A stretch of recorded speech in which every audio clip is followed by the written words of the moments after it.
Hi everyone, happy Friday. Today I want to add on to what I was talking about the other day with sound therapy and so forth, to dive a little bit deeper into the details, if you will, in terms of how sound frequency themselves can help to improve brain development. So this might sound really synthetic to you to think, well, why do we need certain frequencies to develop the brain, and do frequencies really develop the brain, and is that just woohoo science and all of that type of stuff, or pseudoscience? And definitely not. So there's different frequencies that we're constantly exposed to in nature, and when children are deaf, or they have damage to their ear, they are more likely to have higher rates of learning difficulties and attention and so forth, because they're not being exposed to those different frequencies that we would normally experience in nature. And further than that is a super fascinating study that Dr. Norman Deutsch talks about in his best-selling book, The Brain's Way of Healing. And he talks about how there was a much higher rate of autism spectrum, learning difficulties, and so forth among children who grew up in areas where there was a lot of low frequency sounds on a continuous basis, like extreme noise pollution, like living near a freeway or an airport and so forth. And it was like markedly higher for people to go, whoa, what is going on in these apartment complexes? And they made a connection with the constant drone of low frequency sounds and not enough of the high. So don't assume that low frequency sounds are bad. I'm going to explain that in a minute. But it's just important to know the mechanism sometimes behind this, because when we're looking into different therapies or different ways of helping our children, I know I myself am very science brain, and I need to have an explanation of how this works. I can't just blindly follow, okay, this is supposed to help. And the first thing to remember is the brain is not a bucket. And that is the mistake that we make in primary school, primary education, is that we think we just need to stuff all kinds of information into our children's brains. And when it's not going in, we don't understand, and we just think we just need to keep stuffing it in there. And we do the same thing with phonics.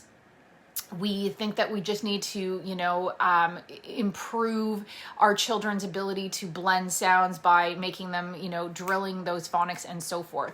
And while that can definitely work for some kids, when that foundation is not there, as you know, when that foundation is weak, those approaches are not going to work. So if the brain is not a bucket, what is it? Well, it's more like a tree, and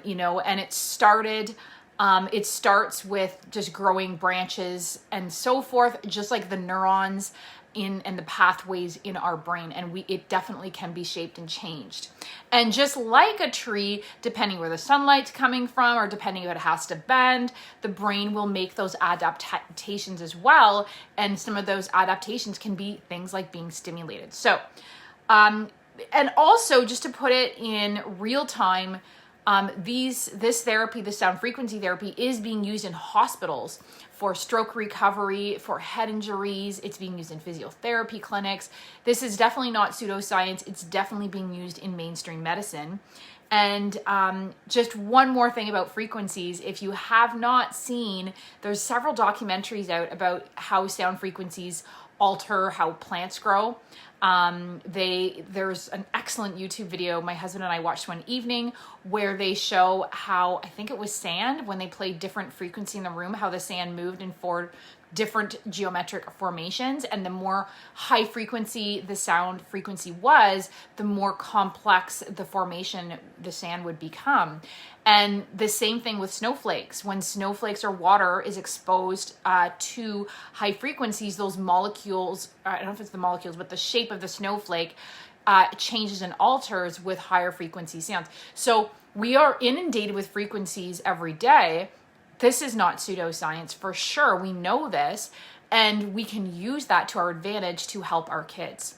So yes, you need a combo of high and low frequency sounds. The brain is not like one is bad or one is good. The problem with the airport and freeway scenario with these kids is that they were exposed to a continuous drone of low frequency sounds. So basically the low frequency sounds are the ones that make us want to move, right? Like if you think of the bass in like certain songs where you just kind of, you can't not move. Okay. And those are what also promotes a sense of calm and focus. And if you've ever been to like a drumming circle or anything of the sort where it's just like this really low frequency sound, it can be really calming. It can actually be so calming if it's so low that it can be hypnotic. Just a weird little side note, Hitler actually knew this and used low frequency sounds right before all of his speeches and so forth. And it basically used that effect to his advantage. So really interesting the role it can play. And then high frequency sounds charge the brain and basically increases energy to the brain. So if you remember how important that energy to the brain is from last time, and when we get that energy to the brain, we improve our processing speed, our cognition, our memory, and so forth. So again, you need a blend of both of those. And just one more weird little aside, because this is the history dork in me. In the army, they also did the same thing. They had like the flutes and the bagpipes playing and other high frequency sounds, and then they would have the drum, and the drum was used to get people relaxed and calm and so forth, and the high frequency sounds was to create that motivation and energy.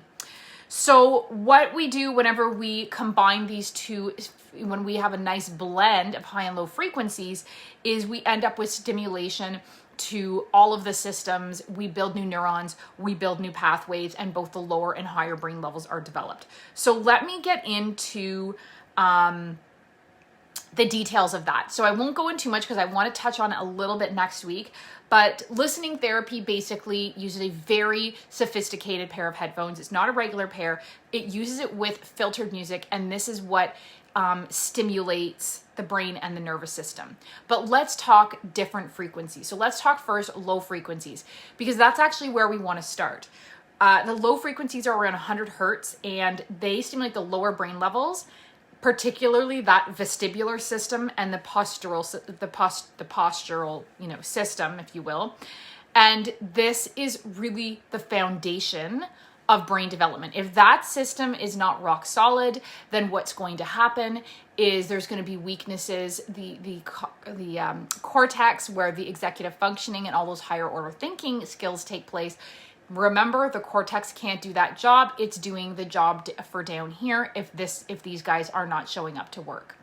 So then you have the mid-range sounds, which are between 1,000 and 4,000 hertz.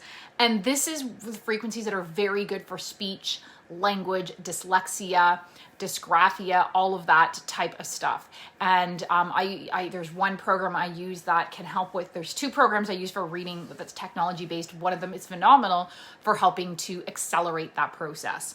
And then the high frequency sounds, which are 4,000 hertz and more, surprise, surprise, they stimulate the higher brain levels, like the cortex, which is responsible for things like attention, discrimination, emotional regulation, critical thinking, all of that. And this ultimately improves behavior, learning, emotional regulation, resilience, all of that type of stuff. So a range of frequencies. Just like everything, it's balance, right? Using multi-therapies.